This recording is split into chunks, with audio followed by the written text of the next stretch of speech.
Ayan mga kababayan, magandang tanghali or magandang araw sa ating lahat ngayon. Nandito tayo sa farm. Ayan o, kasalukuyang nagpapatubig ngayon dito. Ito yung tinataniman natin ng palay mga kababayan. At ito, maraming salamat dahil noon wala tayong ginagamit na patubig dito. O sahod lang ang way ng patubig dito sa amin noon dahil walang patubig eh. Pero ngayon merong ibinigay o inaprubahan ng NIA Tumawini sa pamamagitan ng programa ni BBM sa mga upland na rice farm. Ito yung mga upland rice farm na walang irrigation. Nagbigay sila ngayon ng solar irrigation pump. Ayan, solar powered irrigation system. Ito mga kababayan. So naikabit na, ilang buwan ito na ginawa through the funding of NIA na galing nga sa administration ni Presidente BBM. So ito nakikita nyo, ito yung panel, solar panel. Maluwang din itong solar panel. Ayan, napakaluwang. So yan. At ang maganda, merong nakaano siya, may perimeter fence, naka-wall siya mga kababayan as protection para hindi mapasok ng mga alagang mga kalabaw o baka pag nandito at hindi yan masisira. Ayan. So ayan, kasalukuyang nagpapatubig ngayon. Ayan, at si Mrs. nandun sa loob. Tapos eto na ngayon yung lumalabas na tubig. Kaya tayo ay nagpapasalamat sa administrasyon ni BBM dahil binigyan tayo ng mga project na ganito. Nabigyan tayo ng ganitong project mga kababayan na talagang eto magbibigay sa atin talaga ng benepisyo sa ating mga farmers. Unang-una o bibigay ng benepisyo sa ating mga farmers na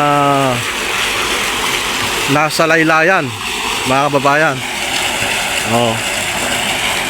Eto na, napakalakas napakalakas mga kababayan, napakalakas ng tubig. Pinondohan ito ng NIA mga kababayan.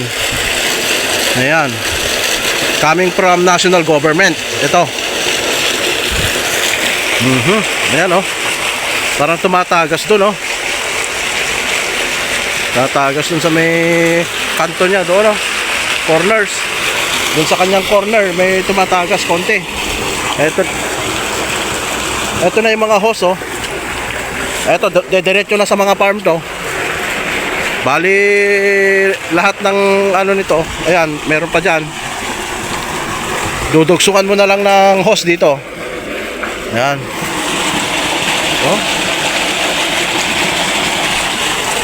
Mag-i-enjoy yung mga bata rito pag sila. Tapos dyan mga kababayan, ito. Lahat ng side dito may hose palabas para marami. Mag-i-enjoy mga bata mag-swimming rito. Ito katamtaman na siguro na tubig para sa mga bata pag ganito na lang. Kasi pag pinuno mo ito talagang lalalim.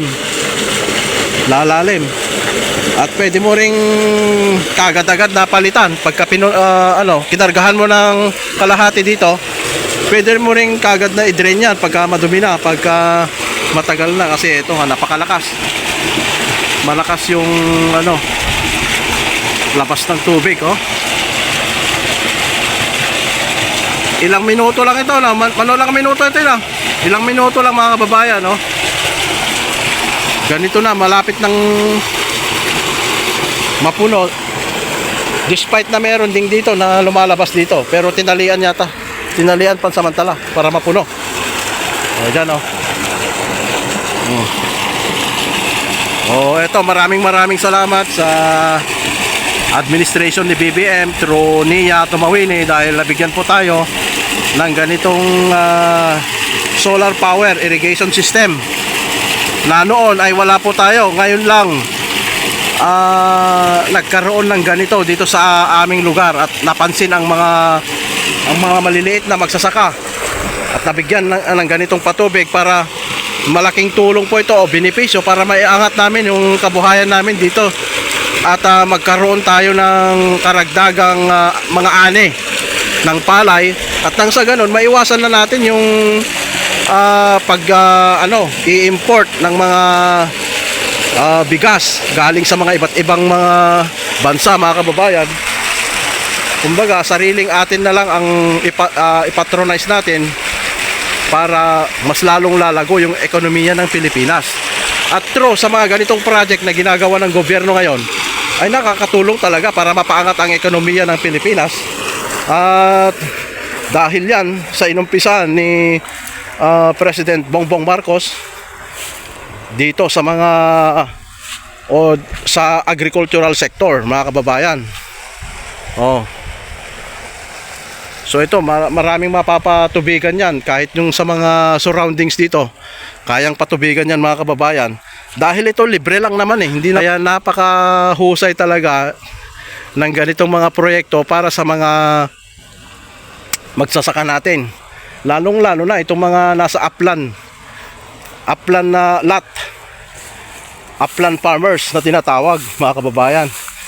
So ito, pwede na tayong magtanim tuloy-tuloy rito, mga kababayan. Ayan. Dahil kapag pagka tag-ulan, marami namang tubig na kahit na hindi mo gaanong gamitin ito. Kapag ka lang kailangan, pwede mong patubigan.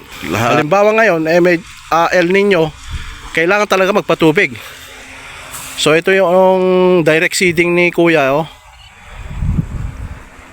Ito yung direct seeding rito ni Kuya, pero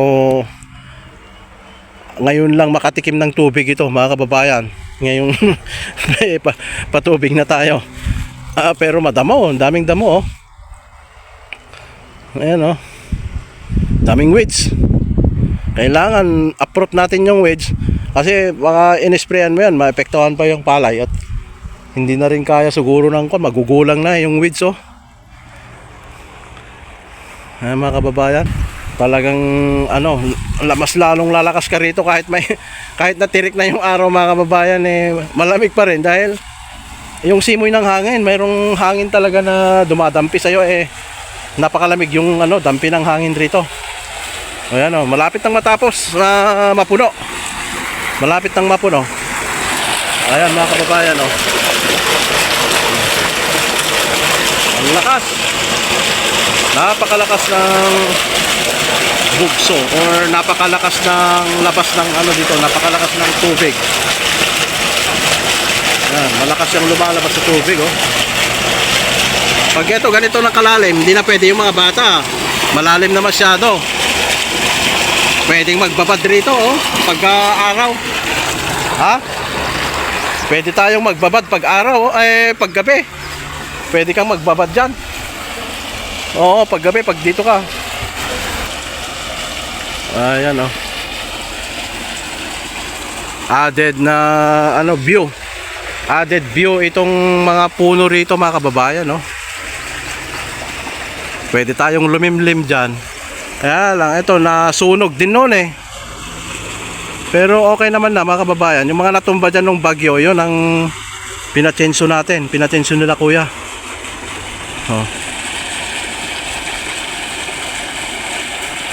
Malapit nang mapuno, pero merong lumalabas na kasi, ito lumalabas na dito, kaya hindi na siguro mapupuno yan. Lumalabas na papunta doon, sa may pitak na yun, papunta dyan sa may portion na yan. Mga hose, mga to, heavy duty hose to, mga to, binigay din ng NIA yan, mga kababayan. Sila nagbigay dyan. Angle. Ang ganda, mga kababayan,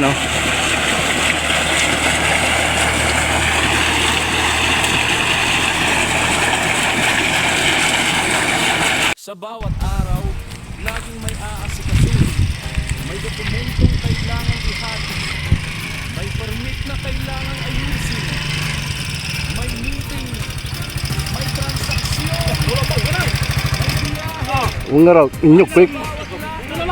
Inyok ko na pa ya. Jadi ay dati ito sa kas daw. Inopen daw? Pwede ko sa dito. Basig mo na sa dito. Kung nga raw. Tigigos ka? Dami bunga. Hitik na hitik sa bunga oh. Maliit mga anong tawag dito? Grafted ano? Grafted mango. Yan, dami. Magupay sa abong na Farm. Sino ba nanukat Samsung? Hindi mo dito. Di ano nagpadala, di na may ako. Nagpadala mo raw. Baka nanda ba? Handa ini di po raw. Pagkuka dama. Pagpadala man na niya. Nadama na ka ko. Mag-istanti ko ako, mag-janet na.